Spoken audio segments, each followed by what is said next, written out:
Hey YouTube, got a wee shot of my pal Ian's tiny tenor. First thing, not tiny. Physically, I was expecting it to be half the size of that. I think there's a micro tenor. There's a smaller one that I've obviously seen an awful lot more often. I have actually had a shot of the black version of that, which is Jim Root from Slipknot before, and it was quite heavy metal. So looking at this, it's not really that different to my amp, the TH30. I don't think.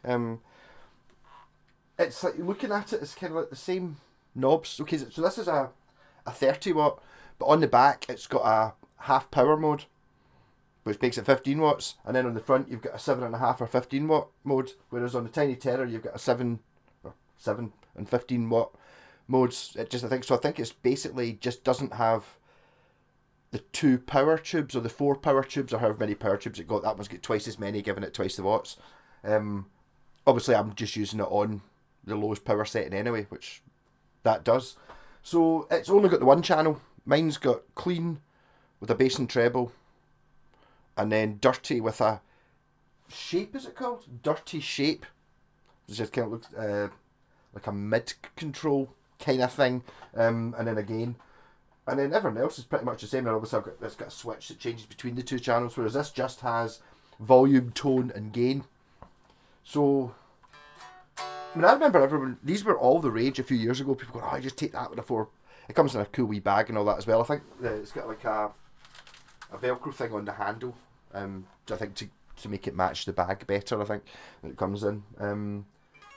But it's just like that whole thing. It's not really that small. It's like, I mean, compared to like the Softtech, okay, it's thinner sideways, but you put it in the same plywood box that these things are in, and it's a tight mini that way, not mini that way or on the other 2 dimensions.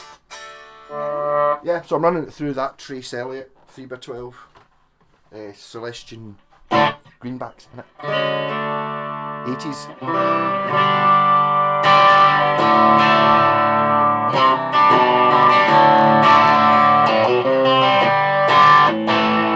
And guitar straight into the amp. Proper tone down here. None of this pedals nonsense. I'll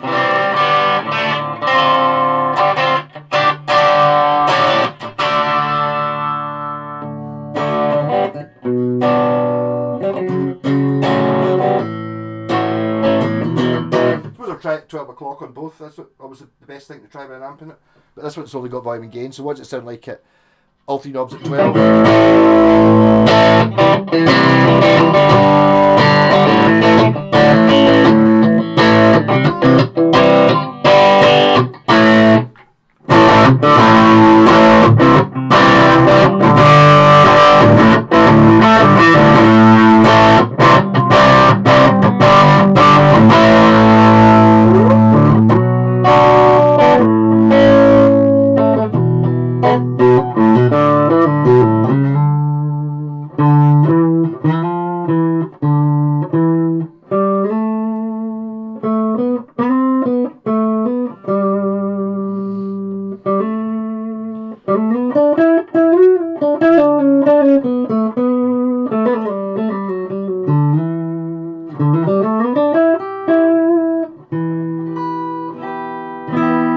So I think you buy one. I don't even know how much these things cost, to be honest, but it's got that whole clean,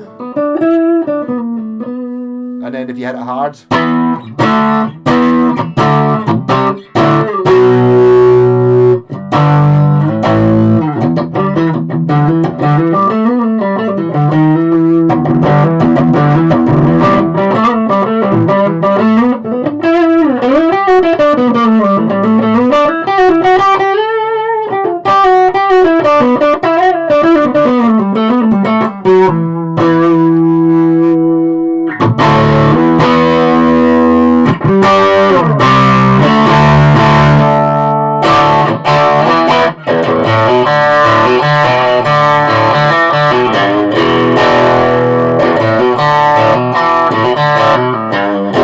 actually using the tone on this guitar. First time I've ever really used a tone control on any guitar. It's just a little bit good. Bit painful actually. just turn the volume down just a bit. It's gonna make me ears ring.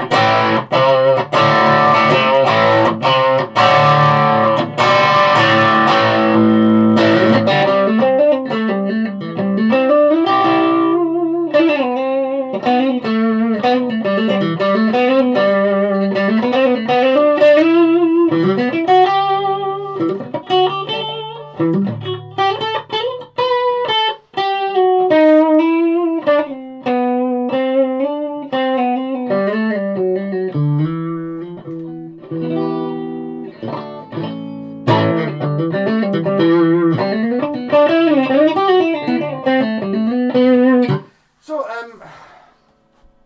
that's kind of how I would use it. It's like, not in a band just now, but the last band I was in, I would just think I could have got away with that, I think, just as an amp. Need a cabinet for it. So it's like the whole thing about making it difficult to carry. I'll come back to my previous points about buying combo amps. I got this for trade, so I didn't actually choose it, but that's the size of a head, that's the size of a combo amp. With that, you still need a speaker cabinet, so you have to carry something that at least that size with you anyway. Or assume that there is a cabinet, whatever it is you're playing at the studio or the venue, and that cabinet's good. Whereas I can just take that in, which is okay, slightly bigger, well, twice the size really. But I can still use the cabinet that's there. I'll still use the 4x12, whatever. But if there isn't one there, got a speaker in the front anyway that I brought just in case. Also, I think the combos are cheaper. This is only 7.5 watt as well. So I mean, it's fantastic. It's not exactly the same as the Dirty Channel on this, but it's a very similar thing. I think maybe that tone control makes a difference. So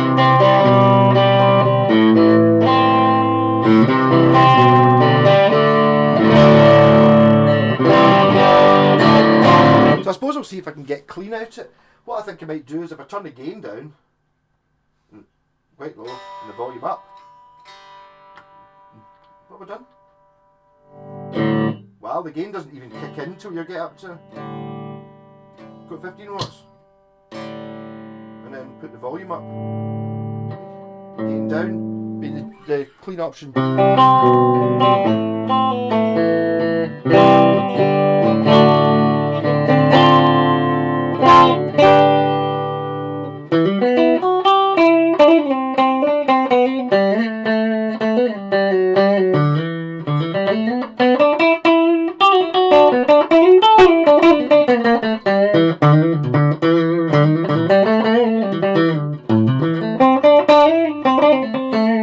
I mean, if you're recorded, that's fantastic, but that is your... Okay, it's kind of too loud for just now in the house. That's not a loud enough clean sound to gig with. I'd imagine if I turn the gain up, it's just going to get more distorted. Quite a lot more wow, that's a big difference between, like, right at 1, 2, 3, 4 in volume.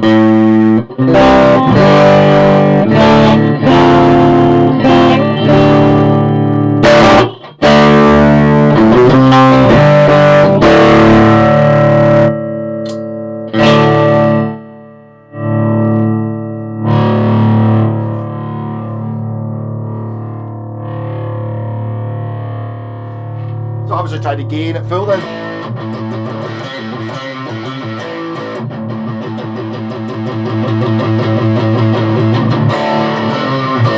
No, it's too much.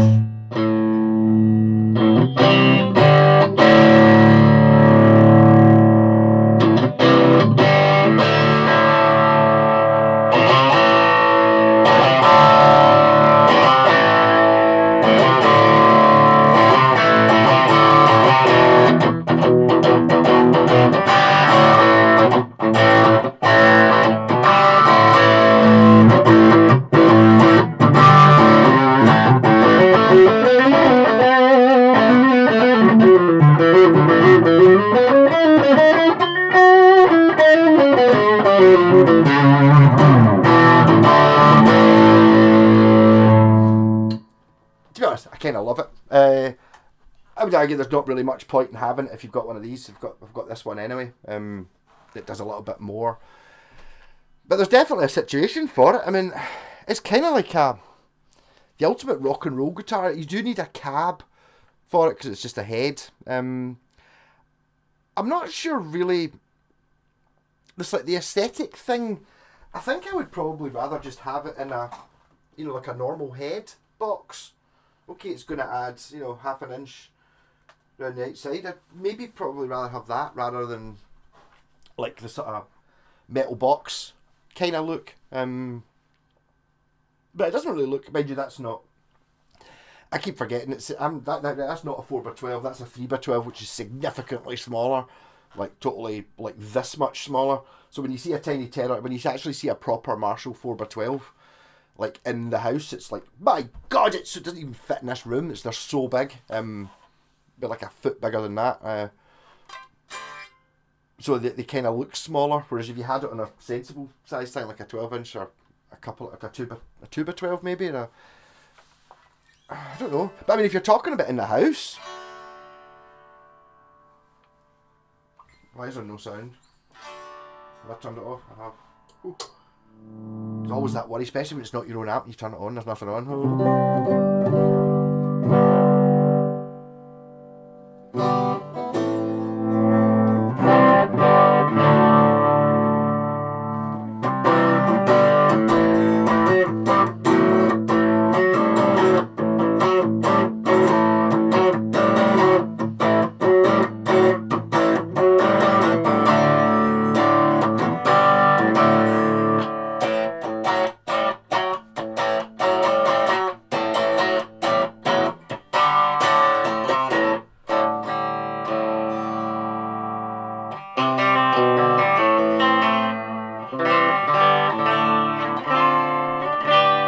Yeah, no, I mean, I could, honestly, I'm just happy with that. I'm not really specifically after mega clean, but I mean, I could just have that as my amp. Yeah, no problem.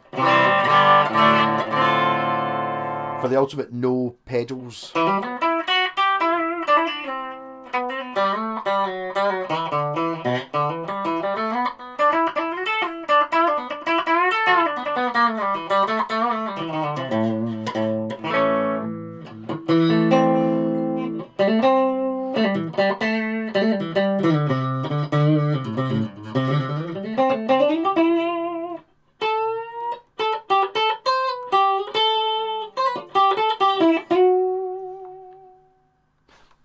Lovely wee thing. I suppose I should, before I kill it, I'll have a wee look at the back and see, remember what's on it. I think it's got an effects loop. Give it a couple of seconds to turn off. You're not meant to. I've been told before you shouldn't use the standby switches in amps. Apparently it wears them out. You better just turn them straight on, straight off. Yep, so there's not actually much. Kettle leads and then 12, so there we go. So I suppose it is actually, if you're carrying it on the bus or something, yes, okay, it's smaller. Yeah, so we've got speaker outputs. You can 2 8 ohms or 16 ohm. I think is the way that would work. There is no, well, what would the foot switch do? Of course there's no foot switch. That'd be silly. You've got to do something. That's pretty cool. You can actually see the valves in the top quite easily. So it's got 4 preamp, 4 tubes, basically. Two big massive transformers and 4 tubes. All the sort of smaller type tubes. Stop me if I'm getting too technical for you. Smaller than the tubes you get in that Sovtech and a Marshall, like the big, the big power tubes. It's got small power tubes, which look like the preamp ones, or similar size anyway. Yeah, so this could be. I'm kind of doing this just because I got a package from. Obviously, I've got an audio interface, and I'm such a brand snob. I had to go for it. I needed my lock chunk. Yes, so I'm going to see what happens when I try miking this stuff up. Up until now, I've been using this, but it's mono and it's minging, and it was I really just bought it because it reminded me of the spaceship in 2001. Rather than anything else, I couldn't be bothered looking up mics, so I've got that. I've got various microphones. I've got that, which I'm going to use to mic up that as a start, and I don't know, just an SM58 type thing to talk into. See what happens. So it should be, and it'll be stereo as well. Assuming this thing works. I mean, it's an AliExpress thing, so, or not AliExpress, what they called? No, Alibaba, AliExpress. So it was damn cheap. It looks like a copy of a Behringer, so you know it must be good.